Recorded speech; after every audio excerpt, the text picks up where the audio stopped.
Hi friends, welcome to my channel. ఇవాళ special ఏంటంటే కొబ్బరి విత్ పుదీనా రైస్ అనమాట. పుదీనా రైస్లో కొబ్బరి పాలు కూడా పోసుకోవచ్చు, చాలా టేస్ట్గా ఉంటుంది. దాని కాంబినేషన్ వచ్చి చికెను చింతచిగురు కూర, అంటే దాంట్లో కర్రీ అనమాట. చాలా టేస్ట్గా ఉంటుందండి. మీరు ఒక్కసారి ట్రై చేయండి.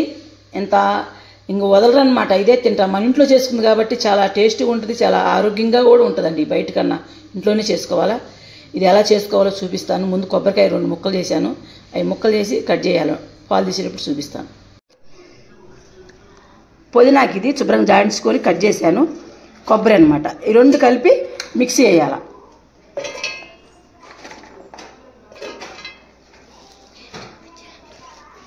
మిక్సీ వేయాలి, ఇట్లా నేను చూపించినట్టు మిక్సీ వేయాలి. తర్వాత వేసినాక వడగట్టి చూపి ఇట్లా పాలు తీసారండి. ఇదేమో పిప్పి అన్నమాట, పుదీనాకును కొబ్బరి పిప్పి. దాంట్లో పాలు చిక్కగా వచ్చింది. ఇదేం చేయాలంటే ఇంకొంచెం ఇంకా ఉంటుంది కాబట్టి దీంట్లో వేసుకొని మళ్ళీ వేరే పలసగా తీసుకోవాలి. పలసగా తీసుకుంటే మనకి సరిపోద్ది. అన్నంలో కేజీ బియ్యానికి సరిపోద్ది అన్నమాట. కొంచెం వాటర్ సపరేట్ తీసుకోవాలి. వాటర్ వేసుకొని శుభ్రం కలుపుకొని నేను వడగొట్టుకోవాలి. ఇట్లా మళ్ళీ వేరే గిన్నె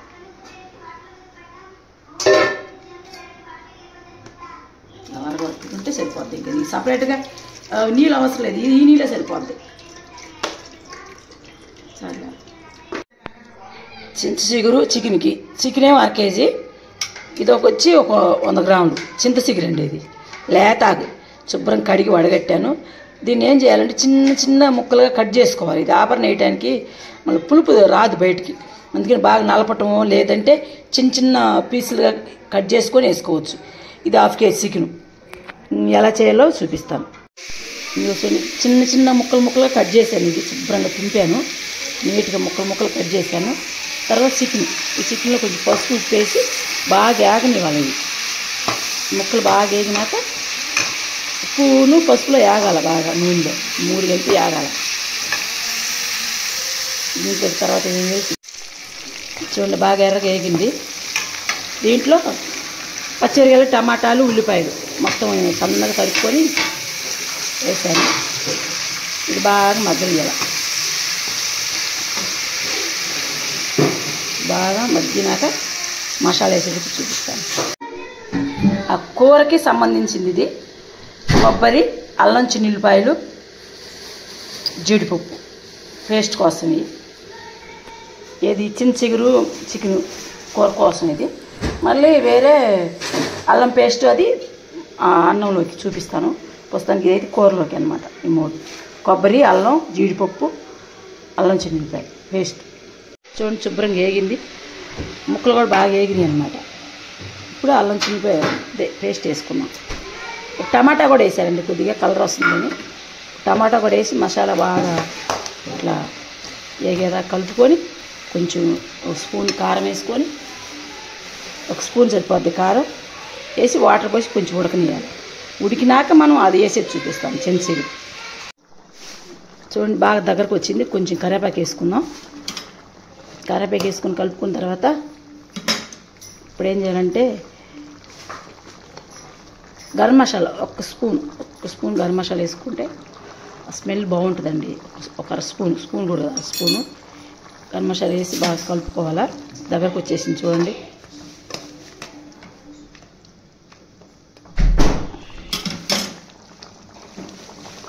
అయిపోయింది. తర్వాత ఇది చింతచిగురు ఏం చేయాలంటే ఇది బాగా మెత్తగా కలిపాను కదా, కలిపిన దాన్ని దీంట్లో వేసుకోవాలి.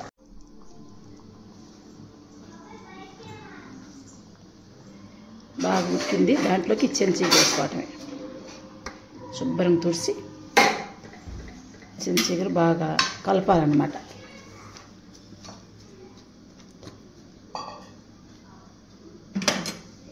అవి నాకు చూపిస్తాను. ఫైనల్గా శుభ్రంగా ఉడికిపోయింది చూడండి. చింతచిగురు కూడా కనిపించట్లేదు.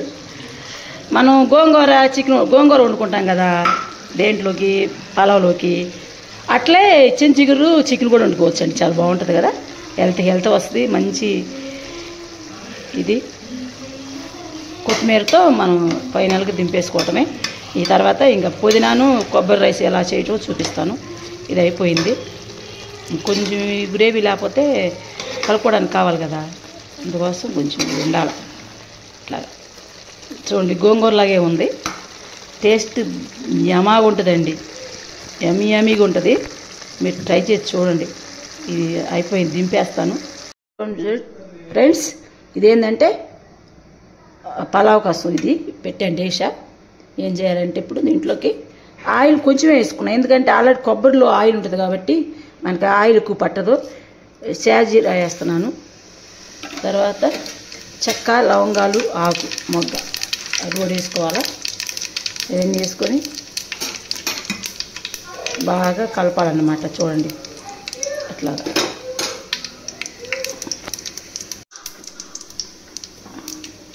తర్వాత ఉల్లిపాయలు,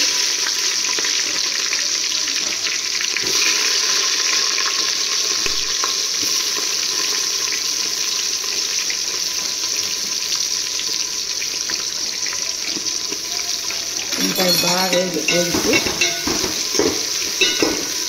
చూడండి.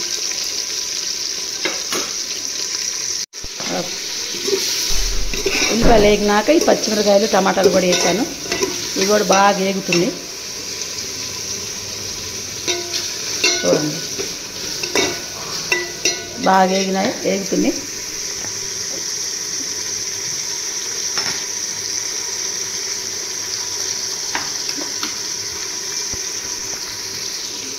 బాగా వేగినాక అల్లం చిన్నిపల్లి పేస్ట్ కూడా వేసుకొని కొంచెం వేపుకోవాలన్నమాట.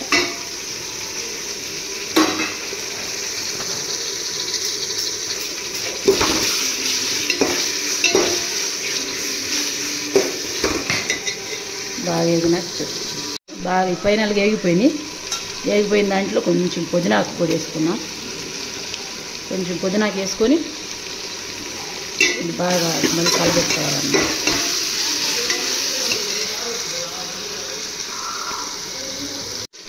బాగా వేగినాయి. దీంట్లో ఇంకా ఆ పాలు తీసి పెట్టుకున్నాం కదా, ఆ పాలు పోసుకోవటం. కొబ్బరి పాలు బాగా కలబెట్టుకోవాలి. చూసుకొని వాటర్ పోసుకోవాలండి మనం. దీనికి ఏమి కొలత ఏం అవసరం లేదు, మామూలు బియ్యం కాబట్టి ఏమి ఇబ్బంది ఏమి లేదు. కొంచెం తగ్గినా పోసుకోవచ్చు, ఎక్కువ అవ్వకుండా చూసుకుంటే చాలు. అది బాగా కొంచెం మరిగినాక బియ్యం వేసేటప్పుడు చూద్దాం. తెరిలిందండి బాగా. ఇప్పుడు ఏం చేద్దామంటే బియ్యం వేసుకుందాం.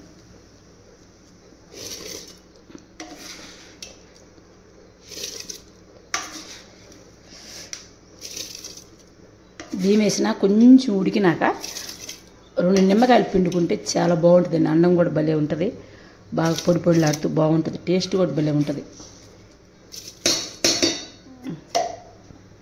అవి నాకు చూడండి శుభ్రంగా ఇట్లా వచ్చేసిందో.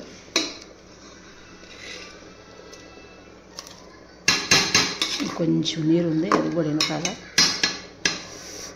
అంటే నిమ్మకాయలు అన్నాను కదా, 2 నిమ్మకాయలు పిండుకోవాలి.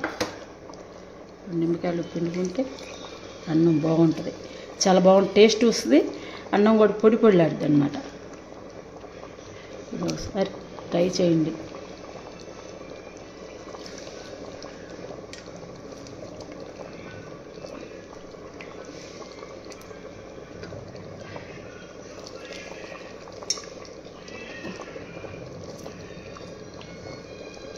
ఫైనల్కి వచ్చింది, తర్వాత చూపిస్తాను. ఫైనల్గా కొబ్బరి రైసు, పుదీనా కొబ్బరి రైస్ రెడీ. చింతచిగురు చికెను రెడీ. 2 కాంబినేషన్ చాలా బాగుంటుందండి. చూడండి అన్నం కూడా పొడి పొడిలు ఎట్లా ఉందో, బాగా పొడి పొడిలు ఆడుతుంది అన్నం కూడా. టేస్ట్ కూడా అలాగ ఉంటుంది. చికెన్ అన్నమాట, యమ్మీగా బాగుంటుంది. ఒకసారి ట్రై చేయండి. ట్రై చేసి ఎలాగుందో తినేసి మీరు కామెంట్ చేయండి. నా ఛానల్ సబ్స్క్రైబ్ చేసుకోండి, లైక్ చేయండి, షేర్ చేయండి, నాకు సపోర్ట్ చేయండి ప్లీజ్. Thank you, bye.